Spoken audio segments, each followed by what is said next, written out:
Well, moving on to something else, I think, Mick, that also deserves a lot more attention is the links between the Biden family and all sorts of strange Eastern European and Russian oligarchs.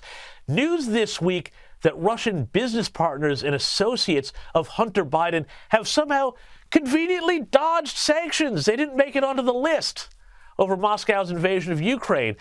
And the White House is refusing to answer questions about why Russian billionaires Vladimir Yevtushenkov and Yelena Baturina, who were associates of Hunter Biden, have managed to dodge sanctions. Have a look at this. How is he handling the conflict of interest there, given his son was a business associate of these two people? And can you confirm that as sitting vice president, he dined with Baturina in Georgetown? I'm just not speaking to anything that's related to his son from here. If you want to ask a question about Hunter Biden specifically, I would refer you to his family. Mick, are they for real here?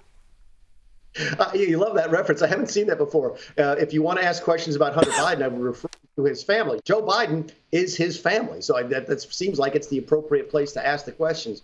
Look, there's connections between the Biden family and Eastern Europe. Russia, Ukraine go back almost a decade. There was a very high-profile video for a brief period of time, I don't know what happened to it, where Joe Biden was on stage as vice president admitting that he was withholding, that the federal government, at his direction, was withholding federal aid to the Ukraine until they fired an investigator that was looking into a business on which that Hunter Biden served with. So this goes deep. It's sort of disappointing just to show the status of media in my country today that this story had to be broken by PJ Media. It's a very credible source. It's a very conservative source, but it's certainly not a mainline. It's not the New York Times. It's not the Washington Post. Those are the folks you would expect to break stories like this in days past when the media actually dealt with both sides fairly. So, again, this is the type of thing that, thanks to new media, thanks to social media, it's starting to percolate up. I hope it doesn't die here. I hope that there is some transparency and that the Biden family has to explain exactly why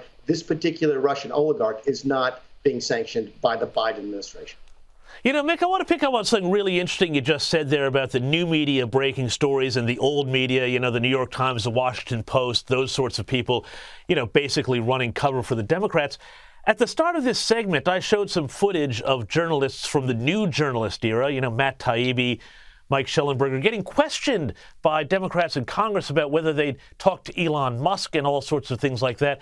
It seems to me that in the old days, the Washington Post and the New York Times would have been absolutely furious at the idea that a journalist would be quizzed about their sources on Capitol Hill. And now, as you say, you struggle to find stories about this, anywhere other than this show and, some of the websites that are not the New York Times and CNN. What do you make of that? Yeah. The silence is deafening. And I'm not just saying this because you're a friend of mine and I enjoy doing the show. I see stuff on this show because I've been, when I come on TV with you, I'm usually on about half an hour. So I see about half an hour before I come on. And I see stuff on this program that I never see in the media here in the United States, including from Fox. So that the material is out there, but the traditional media sources are not driving them to the public here in the country. I just have to wonder if Trump derangement syndrome is that severe here that most media is just not going to put anything out there that makes Donald Trump look good or Joe Biden look bad. That frightens me a little bit that's where we might be in this country, where pretty much news is no longer news, it's entertainment, and that's a very dangerous place to be. It really, really is terrible for democracy. I mean, people parading through the Capitol, put that aside. That, I think, is a real threat. And it's the way Donald Trump and his presence in anything kind of distorts the entire conversation. I remember when he said TikTok was a huge danger. It was run by China. It was spyware. Everybody said, oh, that's nonsense. Well, now the White House, to do this sort of backflip, is now backing legislation that would give the administration powers to ban TikTok apps if they think there's a national threat. Two questions here. On the one hand, there's the whole distortion of Trump, but also, is it good finally to see the Biden administration moving on an app which people have told me really is a security threat for an awful lot of people? Yeah, I used to talk to a friend of mine, Barney Frank, who's a Democrat, when I was friends with him, and he said the biggest lie in Washington, D.C. was anything that's prefaced by saying, I hate to say so. I hate to say I told you so, but I told you so. That's a lie. Everybody loves saying that. And I just love being a Trump person coming out and saying Trump was right about China. He was right about TikTok. He was right about corruption in Ukraine. He was right about the Nord Stream to gas pipeline and the effect it had on European gas. So, yeah, you're just starting to see folks realize that Trump, for all of his failings, was right about a lot of things. And one of them was about TikTok. So I'm glad to see now there's a bipartisan group finally putting their anti-Trumpism aside to say, you know what, we didn't like this policy when it was Trump's, but he was kind of right. And we need to figure out a way to restrict this Chinese government access into so many Americans' private lives, including their cell phones and all the information that's contained there. So, look, we can sit there and commiserate all day over the fact that, Trump got it right and they ignored it. But at least now they're admitting he got it right and they're moving forward with what looks like to be the right policy. Well, indeed, Mick, I think that with TikTok, it's not just that it is potential spyware and real spyware at that, but also just its algorithms work to make so many people, especially young people who get hooked on it, just really dumb. But anyway, let's check in on our favorite Republican rivals, Donald Trump and Ron DeSantis.